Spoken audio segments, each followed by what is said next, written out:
Los incas nos han dejado algunas de las construcciones más deslumbrantes del mundo. Sin embargo, la historia de este pueblo, que dominó por siglos gran parte de América del Sur, está teñida de leyendas y misterios.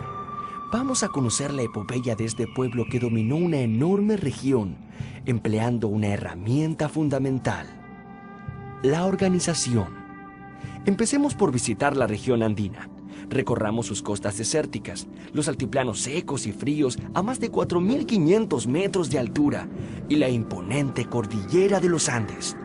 Aquí, en las alturas, es tan alto que escasea el oxígeno y resulta difícil respirar. No parece un buen lugar para vivir. No puedo respirar. Pero no se dejen engañar. En estas tierras se desarrollaron varios pueblos asombrosos, pero hay uno que se destacó entre todos ellos y se transformó en un gran imperio: el Imperio Inca. Los restos preincaicos más antiguos se han descubierto en la ciudad de Caral. Esta ciudad es hoy considerada la más antigua de América y una de las más antiguas del mundo. Existió 3.000 años antes de Cristo, casi al mismo tiempo que florecía Egipto a orillas del Nilo. ¿Recuerdan?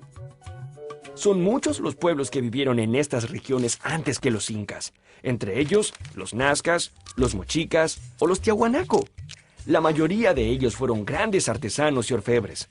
Algunos incluso dominaron el arte textil.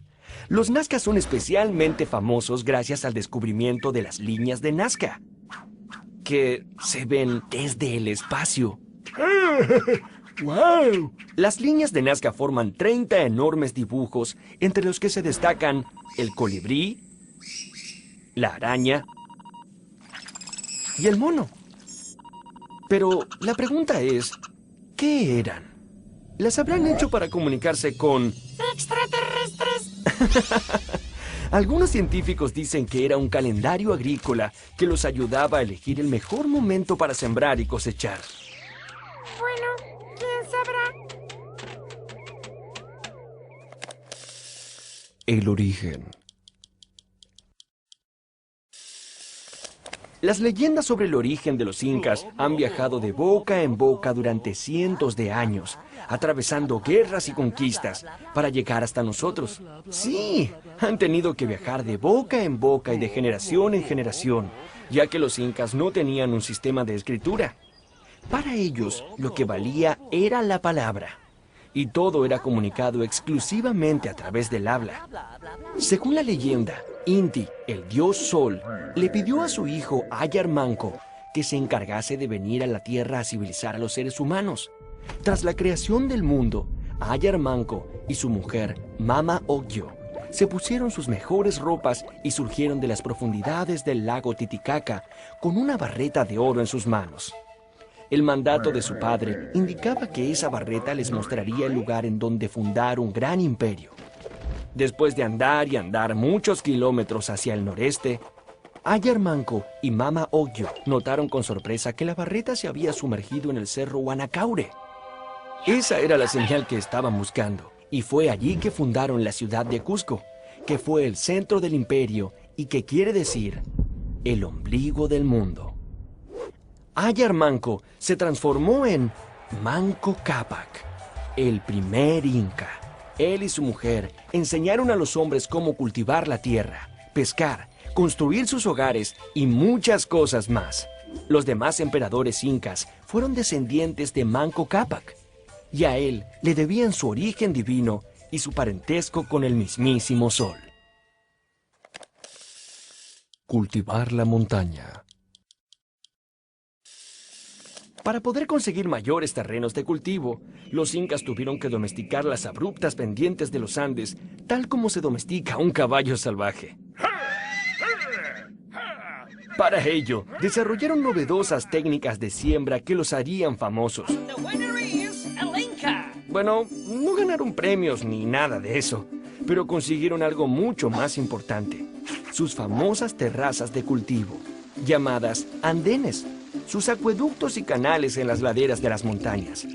Todo esto les permitió cosechar alimentos suficientes como para desarrollar una gran civilización que todavía asombra a investigadores y especialistas. Si les gustan las papas fritas, tienen que estarles muy agradecidos a los incas, porque la papa fue un aporte alimenticio que hicieron los incas al mundo. Ellos cultivaron y cosecharon, escuchen esto, más de 200 especies de papas. ¿200 especies? ¿Y qué me dicen de los cereales? Otro de los cultivos importantes fue el maíz. La mazorca o choclo podía conservarse durante largos periodos y consumirse cuando faltaban otros alimentos. Al maíz se le atribuía origen divino y de hecho estaba reservado para la corte del Inca. Este cereal viajó hacia Europa luego del descubrimiento de América. Hoy, el maíz es el cereal más sembrado en el mundo. Los caminos del Inca. Gracias a sus grandes campañas militares y alianzas con poblaciones vecinas, el territorio dominado por los incas se extendía en 1438 desde la Amazonía de Colombia hasta el norte de Argentina y centro de Chile. Los incas llamaron a todo este territorio Tahuantinsuyo, que quiere decir el imperio de las 4 direcciones. Todo este imperio se administraba desde su capital, que estaba en el Cusco. Los incas eran muy buenos guerreros, pero también muy buenos negociadores. Por ejemplo, muchas veces, para evitar la guerra, los pueblos acosados les ofrecían sus reservas de alimentos, tejidos, e incluso mujeres. Los incas construyeron un poderoso ejército que tenía un gran secreto: la planificación, la disciplina y una elaborada estrategia. Esto les trajo innumerables victorias y en poco tiempo acumularon un gran territorio. Los incas eran muy organizados. Idearon un sistema para expandir su territorio sin perder el control de lo que sucedía en la región. Para ello, construyeron un perfecto sistema de caminos que recorría selvas, quebradas y montañas. El principal era el Camino Real, que unía las ciudades de Cusco y Quito y que tenía 2.400 kilómetros de largo. Eso es bastante. Estos caminos sirvieron para incentivar el comercio, pero sobre todo como un gran sistema de correo. Los caminos eran usados por los chasquis, que eran señores entrenados para correr. Ellos usaban los sistemas de postas para llevar mensajes memorizados de un pueblo a otro. Un mensaje podía recorrer hasta 200 kilómetros en un día. Por eso, quienes querían ser chasquis debían ser muy veloces y jóvenes. Y no tenían problemas de sobrepeso, claro. Los quipus. Tanto poder y extensión territorial obligó a los incas a buscar una forma de controlar sus riquezas. Entonces, idearon un sistema matemático para administrar sus provincias: los quipus. Este fue el principal instrumento de contabilidad del imperio inca. Imaginen una serie de nudos agrupados. De un cordel más grueso penden varios más delgados y de diferentes medidas, grosores y colores. Cada una de esas cuerdas decía algo y guardaba información vital sobre cuentas y registros de los que dependía la correcta administración del imperio. Había personas especializadas en manejar estas cuerdas. Una de ellas era el quipu Camayoc, quien tenía a su cargo el control de las cuerdas de toda la región o suyo. Los quipus probablemente fueron una gran herramienta para los incas, tal como lo son las computadoras para nosotros. Sin embargo, nadie sabe a ciencia cierta cómo es que funcionaban. Mucha organización. Muy bien, mucho dominio, muchos cultivos, muchas riquezas. Pero, ¿había alguien capaz de organizar todo esto? Sí que había. De hecho, los incas tuvieron una gran organización administrativa y política. Y como cabeza de esa gran organización se encontraba el Inca. Todo lo que él decía era considerado como una ley suprema. Claro que también había reglas para él. Por ejemplo, bajo ningún punto de vista podía ser soltero. Debía tener, por lo menos, una esposa. Es más, podía tener más de una, a veces cientos de mujeres. Pero siempre había una esposa principal, la cual también era considerada sagrada, y a la que se veneraba como hija de la luna. El mayor logro de los incas fue conseguir que todos los habitantes del imperio tuvieran comida y trabajo. Así es, en el imperio incaico no existía la pobreza. Por supuesto, el emperador y la nobleza tenían muchos lujos, pero nadie pasaba hambre y todos tenían con qué vestirse, lo cual parece asombroso en el mundo moderno. Los incas tenían 3 leyes fundamentales que todos debían respetar: no robar, no mentir y no ser holgazán.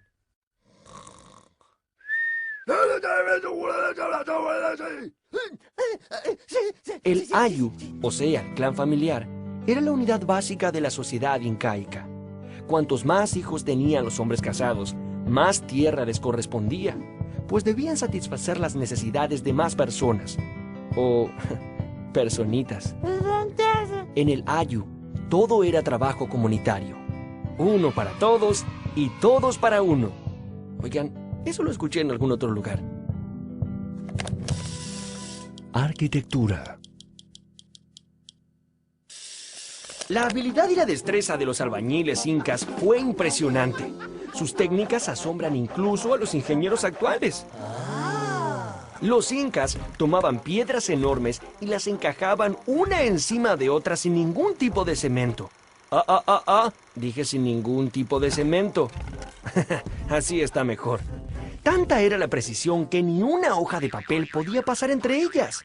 Un ejemplo de lo atrevidos que eran los constructores incas es la enigmática ciudadela de Machu Picchu, que está situada en un inaccesible pico rocoso a más de 2000 metros de altitud.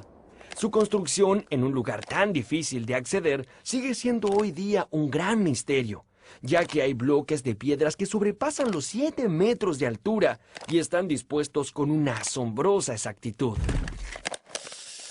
Las crónicas de la conquista. Soy la llama. Una historia no sería historia si no pudiera ser contada.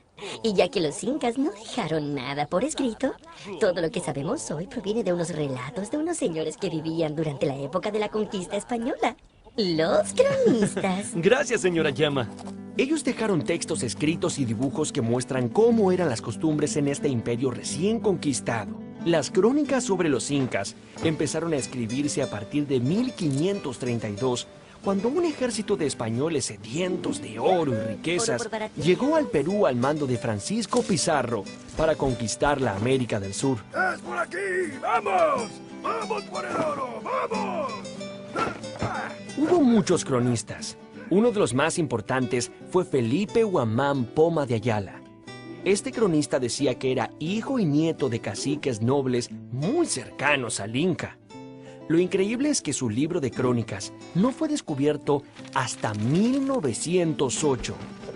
Estaba traspapelado junto a otros pergaminos almacenados en la biblioteca de Copenhague, en Dinamarca. Pero, ¿qué hacía allí a miles de kilómetros de distancia de Perú? Aún es un misterio. Es gracias a este volumen de 1179 páginas y una enorme cantidad de dibujos que hoy podemos conocer mejor las costumbres de esta asombrosa civilización, el Imperio de los Incas.